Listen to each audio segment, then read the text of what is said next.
That cleaned up the best, I think, honestly.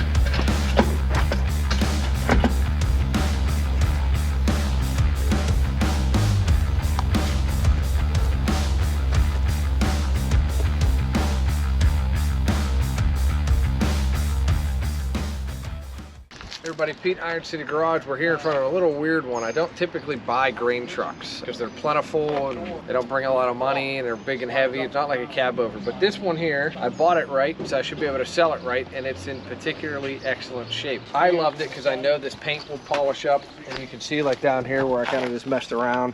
We'll be able to color sand and polish this up to like a really nice shiny original green paint. It's really, really solid. Has a little bit of rust in the driver's side. The motor turns, pretty low mileage truck. I think this is going to be a great piece for somebody. Probably a local farm or something. Somebody might have a produce stand, something like that, that just wants to have a flatbed on it, drive it around the farm. It's even got decent rubber on it.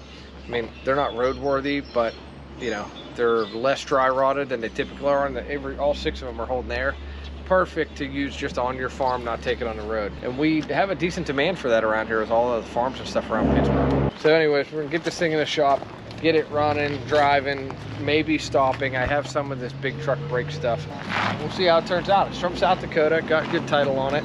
I think this truck's gonna end up in the $65,000 to $7,000 range, which is pretty cheap. Let's get it in the shop, see what we got. Hopefully we get this thing running and driving. That'd be awesome. Pretty much all we're going to do here is just section it out, you know, get it away from the cab and stuff first. It don't hit nothing, and then we'll just kind of work our way back, or whichever way it goes.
cleaned up the best, I think, honestly.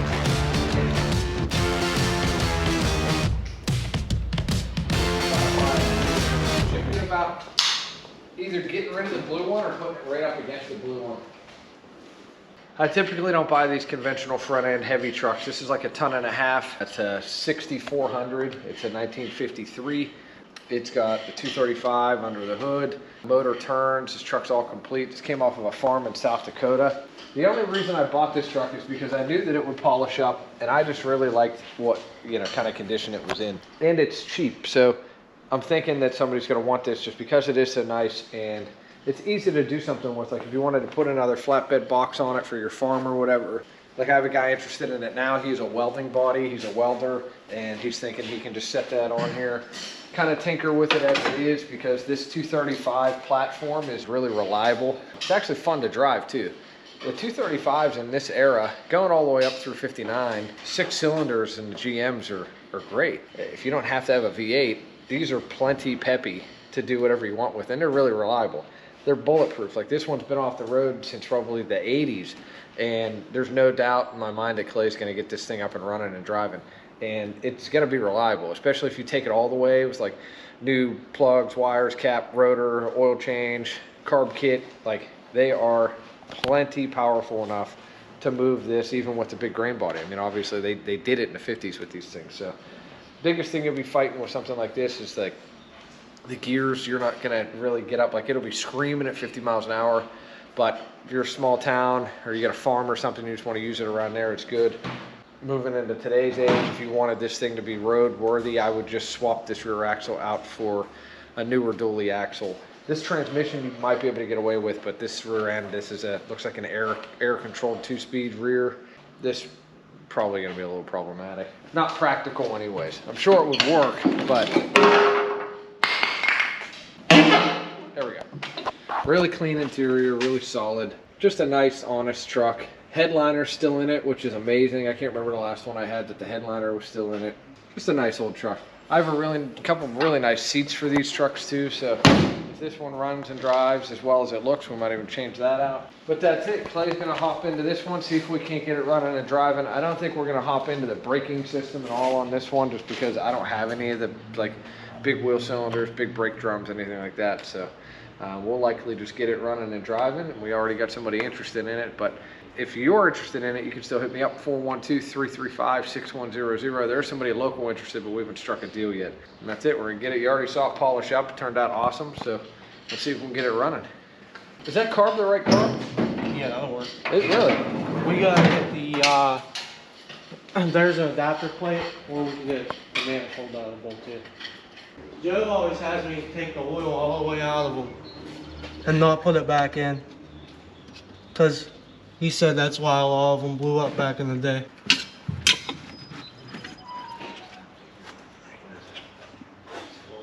So I probably will end up clean. You're the epitome. You are. All right, listen, I think Air Monarchs are going on sale soon. Somebody point the camera down right there. That's supposed to be a generator. So this truck, somebody was like more recently, I would say, because it's got a GM one wire. When did they start those? 70s? Something like that. So, yeah, you don't see that often around here. With this 50 stuff I pull in, you don't really see, I mean, we do that, but I haven't seen that on something from the 50s in a long time. Like coming in, yeah, fresh out of a pasture with a GM one-wire alternator on it. We're going to see if we can relocate that battery. If this motor runs well, that battery's supposed to be underneath the floor on the passenger side. I would rather it be there. It's certainly more convenient for it to be there. Maybe this guy, it looks like that somebody was a little bit of a gearhead here. We got fresh wires ran, GM one-wire alternator, battery relocation. I mean, somebody was tinkering with it. You think this is for, you think they were using vacuum for the 2-speed rear? Could have been. That's kind of what it looks like. That's what it looks like. I don't know how that stuff works. That's a Joe Bates question. I'm knowledgeable, but I'm not the mechanic. But that is what that looks like, isn't it? Mm-hmm. Because this truck's not big enough for a compressor, so. Well, here now we'll give you a little bit of a education on one thing I am sort of an expert in is these trucks. So 47, 53, same thing going up through the rest of the years, but this looks like a pickup truck, right? The cabs are the same. The hoods are longer. And the front fenders, the wheel opening's way bigger for this, obviously this giant wheel. So what do we got here? This is a 20-inch rim. The circumference of that wheel is significantly bigger than a pickup truck. So don't think that you can buy a beautiful grain truck for cheap out west and put your pickup back together. It's not gonna work. Cabs are good though. Cabs are 100% the same. Because when they're this nice, they're better than a parts truck in my mind. Like this is usable for somebody. And like this is cool. If you did what we do to a pickup truck, like just kind of do it backwards. You still put an LS motor in it. You can still put a V8 in it. You can still axle swap it. It's just bigger. You could still make this thing go kind of quick though. And you can make it usable. You could put a 9-foot bed from a 3800 on here or something like that. I mean, there's still so many things you can do. There'll still be a hot rod. It'll still be fun.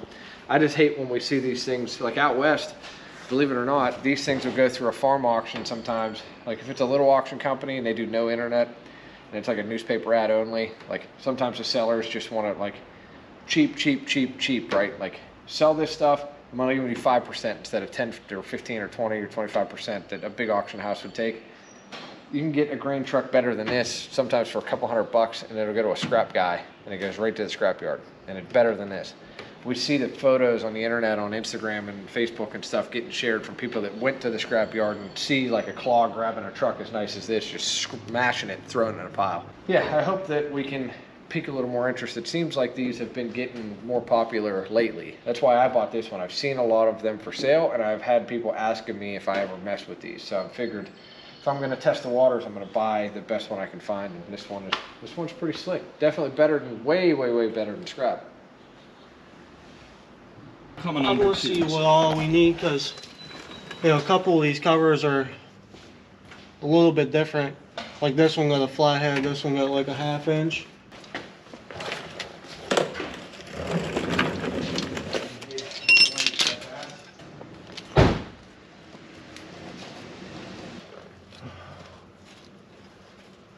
You need some kind of light? This might work.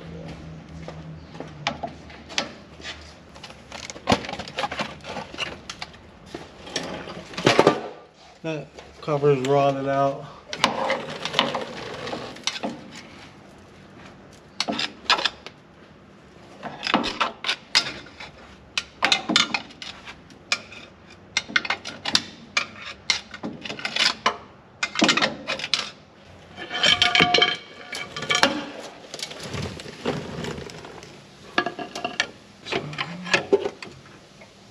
It does turn pretty good.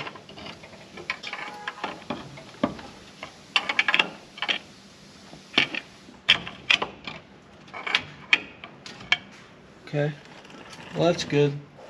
I'm gonna have a better inspection cover to put on this, so we'll hold off on that and we'll get all this stuff out because we'll need it up top.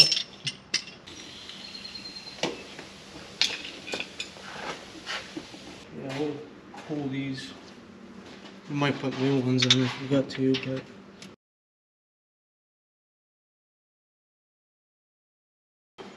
It's pretty good. I'm gonna grab this little stack thing.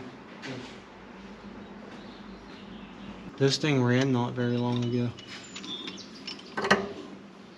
Probably still gonna put new plugs in. They all look good. Given I dropped the one. Busting your knuckles for so long, you know, you don't really feel it sometimes. Yeah, they're in pretty good shape. So.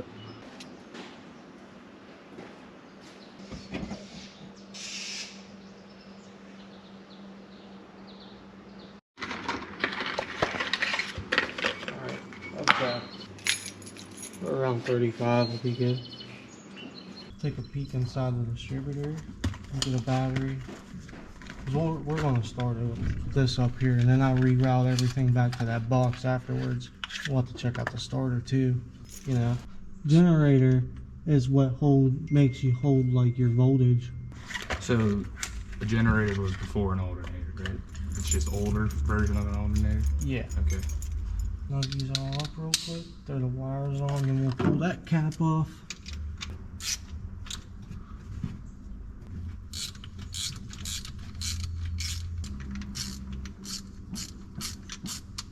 Well, back in the day, I knew people would work on their own vehicles, and now that they know that people can work on their own stuff, they make it to where you gotta have all this special stuff in order to do it on today's vehicles, because they want you to have to take it to the shop.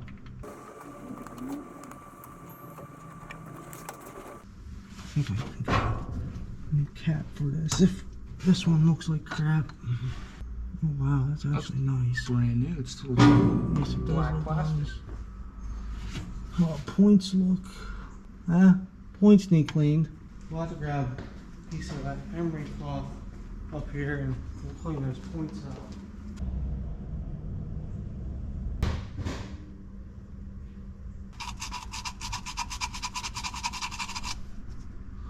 Now we need to get something. If you don't wipe it off, it won't make a contact. Now, we will take the fuel line off of it so it's not pulling out of that nasty stuff from that pump, because we still gotta clean that fuel pump out. But we can see if we got spark. If we got spark, we'll move on the fuel. I'm probably just running it to a can anyway. Whenever it comes to that point, so it's not really.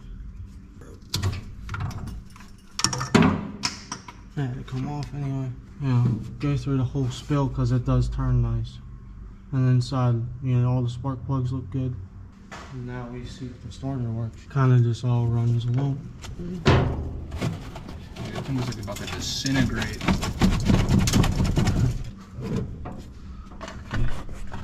Dang.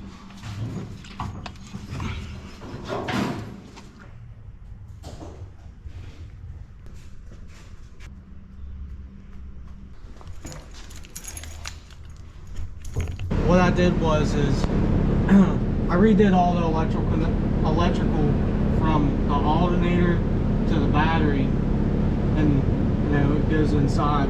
And I made a new ground. I'll crank it for them real quick. If you want to take the camera and show that we got spark.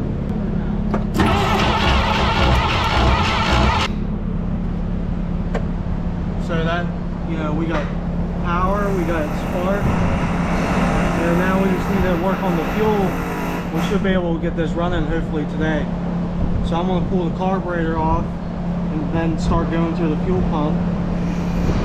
So we kind of kill everything all at once, and it should run.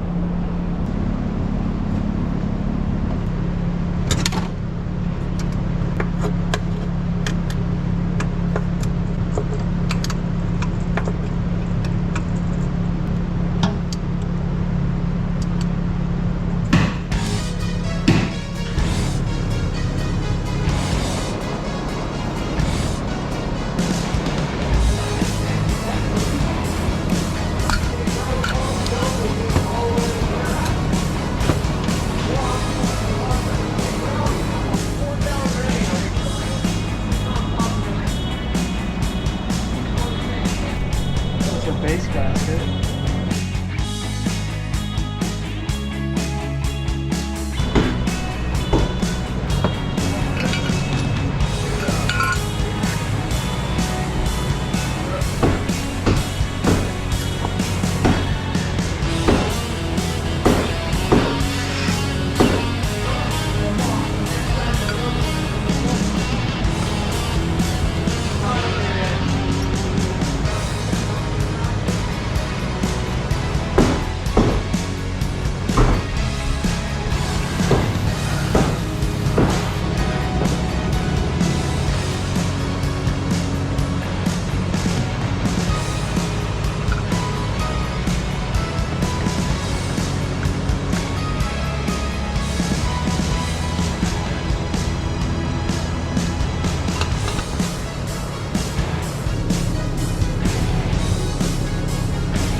Yep.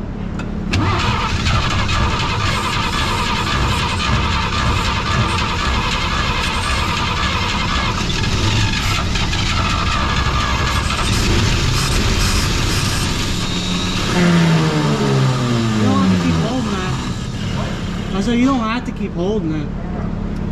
Yeah, whenever it starts to sound like it starts, let off. Okay, you ready? Yeah. Alright.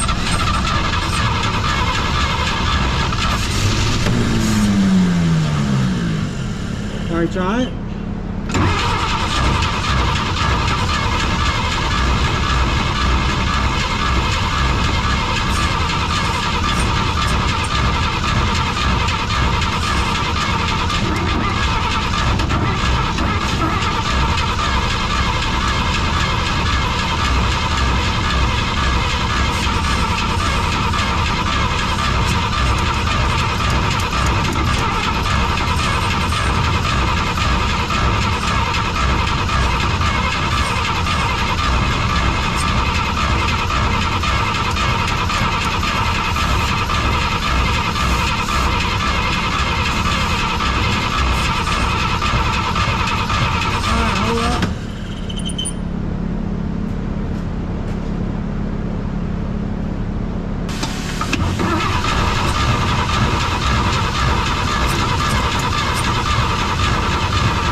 We just need steady fuel now. What? We just need to get steady fuel now. Then we'll be running.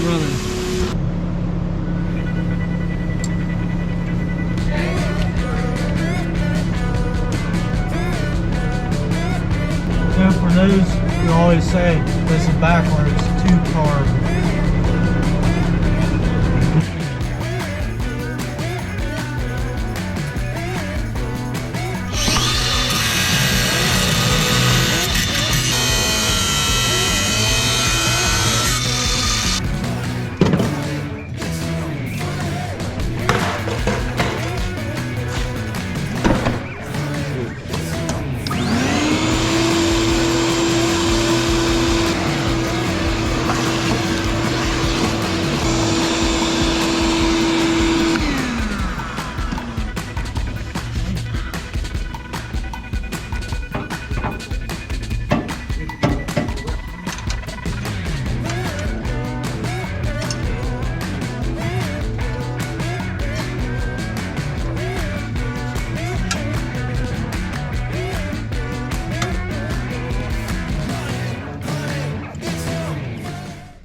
Okay, hey Clay, come here. Let me show you again. I can't find any. Well, I didn't look real hard. I didn't look through my box for RTV. But this cowl vent, okay, all the gaskets on these leak. There's a channel in there that collects it. It's supposed to drip out of here. This hose originally has an elbow on it that diverts it. Without that elbow, the water runs right into these vents. We need to put RTV in these so that these aren't letting water into the engine. Okay. Was 10. With taxes, like Boy, that's a... We'll have to put another coat once that dries some. Oh, I think we could start it. Those last valves back there, I don't know how many engines we did here when Bill was here. The fucking valve stems were rusted so bad from that water leaking down through those slots. There's some of them we couldn't save. We had a couple like that too. Yeah, we did. All right, fire her up. Probably don't have to crank it some. What about a prime? Do we want to prime that car? We might want to. I think we probably should. I'll try to just get it in this little hole to fill the bowl up. We think we should just crank it from up here, Joe? I got a long bar for that already. Now don't forget, this key is the same as the last one you worked on. Off to the side is off, and then straight up and down is on. It was on, I turned it off. You don't want to get in there and crank it? I will. If you want. Yeah, yeah, go ahead. Okay. Yeah, everything's ready. Ready? Ready.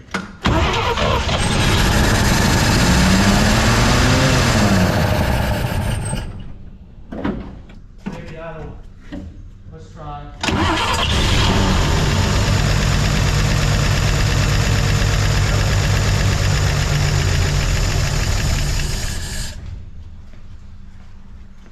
Ain't got fuel yet.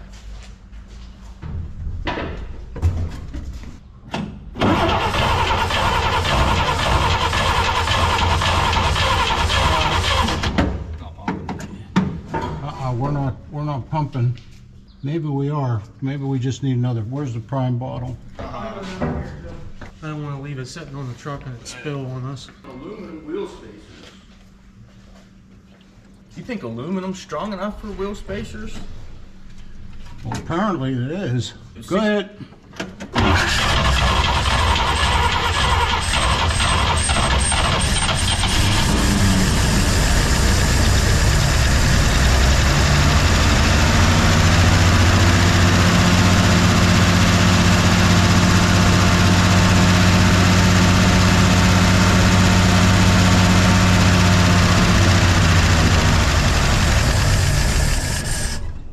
She's not picking up. No? Nope. Turn the key off. Joe, it's not hitting nothing now. It's not even touching it now. This is probably why this truck was parked. Yeah. So it ain't pumping though, huh? Not at all. Just want to see if maybe I can get this camera in there for this. Okay, let's see what we got. Yes, sir. It is worn. Let me see that. On an angle. Whole lobe. It's slipping right off. I've never seen one like that. Wow. Yeah. We better off electric pumping it. Yeah, it's also worn on an angle. This is worn here and it's worn there. On the crank, it's got a real bad angle on it, and that lobe is on an angle this way. I could even see if I could get better than that if you want. If you zoom, you can see how it's just on an angle, like it's been riding crooked or something for a very long time. You don't think we could have that pump upside down, do you? Huh? That's the way it was on there, though. Huh? That's the way it was on there. Yeah, I know. The way it should work too, because the front steel line lines up. Yes. So That's the same way the other one was on it. yeah, the bowl is upside down on the top when they have a glass bowl. We could run electric. You know, every time you do something, it's like this is a new experience. Yeah, it's a project every time you do it, and then This is the cam here. This lobe here is the cam. The arm is here for some reason. Why would they have it like that? Though? I don't know. This is like the rough spot. See, to me, that's kind of like on an angle. It looks thicker over here and thinner as you go over. That's just what kind of like. I could see that. Yeah. Yeah. Well, put the electric one on, but you're going to have to use the bypass filter. I'll just put it right in that one's place and run a return over to that can. All right, you know everything that you need to do here. You got the bypass filter on there? Yeah. Okay. Cam load's one. It's probably going to blow this carb out, but we'll see.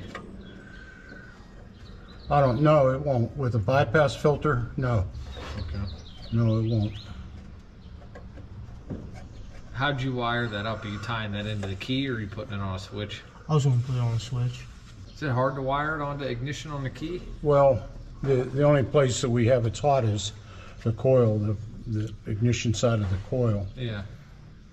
Now, I could put it right there. I mean, it's not really. Yeah, well, I just like the idea of being able to kill get it. it running, and then put the resistor in. You know, after we made sure there's no knocks in the engine's going to run, everything's fine. And then you'll put it on the resistor. Then tab. put on a resistor, but we'll put the fuel pump on the ignition side of the resistor, not the Okay. coil side. All right. So just alligator clip it for now to the So, coil, right? well, what I'm trying to say is, this takes time.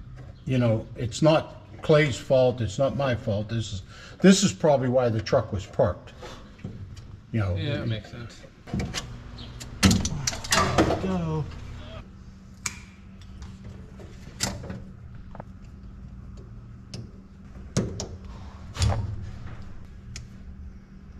Okay. Yeah.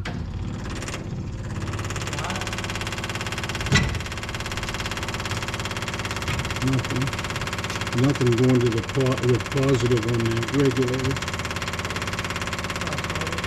Yeah.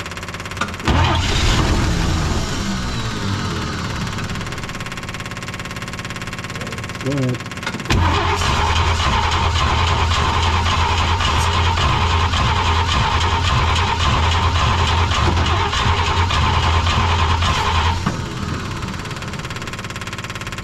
Go ahead.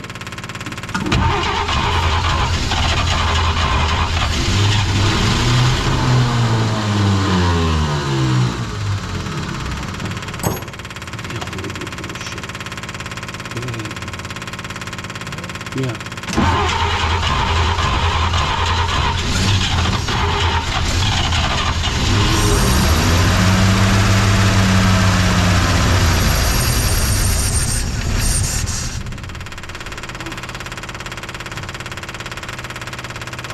Yeah.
That's a good spot for both of them.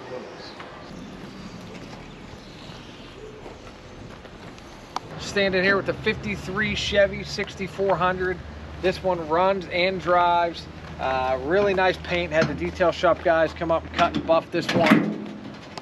Got a little bit of rust in the floors. The truck is not rust free. There is a little bit of rust in the floors to be taken care of, but running, driving, 235, 6-cylinder, really solid exterior of the cab. The rust is pretty much limited to the cab floor. Nice solid frame rails. You got a 2-speed air controlled rear end. I believe that's going to be an Eaton. Original pinstripes still on the truck. Nice green paint all around. Nice complete truck. is currently running 12 volt. Could be put back to 6 volt real easily. We just have a voltage regulator on it right now. Still has 6 volt lights and whatnot, but real clean under the hood. Runs, radiator holds water. Could use a fuel tank, could need some brake work, but just a really nice truck for your farm or outside your business.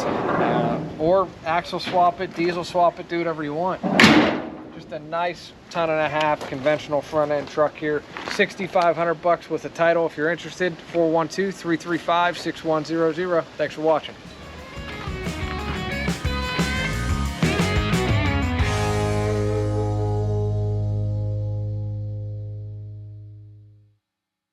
Hey, thanks for watching our video. We really appreciate it. I hope you enjoyed it. If you have cars like these in your garage, if you have a fastback Mustang or convertible Impala, a nice original paint pickup truck or an old cab over truck, and you want to sell it, I'd love to try and put a deal together with you. You can get a hold of me at 412-335-6100. We pay excellent prices. We pay finder's fees. You know, it's no secret. We do make a little money on the YouTube videos, so that allows me to pay, you know, sometimes market value or really good prices for these cars. We'd love to come out and drag it out of your barn. We'd love to film it. We'd love for you to be a part of that whole process. So if you have an original paint or an original old fastback Mustang that needs work like these ones I have on my trailer, or if you have an old pickup or again a convertible Impala, cab over truck, whether it doesn't matter where you are, we buy nationwide here in the United States, all the way as far as California. I've had stuff New Mexico, Arizona, Oregon, Washington, high desert stuff we love. So, or if you're in the East Coast and it's a rusty Mustang or a rusty convertible Impala, that is fine. We typically don't buy many trucks on the East Coast, but I buy a lot of cars on the East Coast. If you have cab over parts also, especially for these early Fords, I'd be interested in that. It never hurts to send me an email or a text.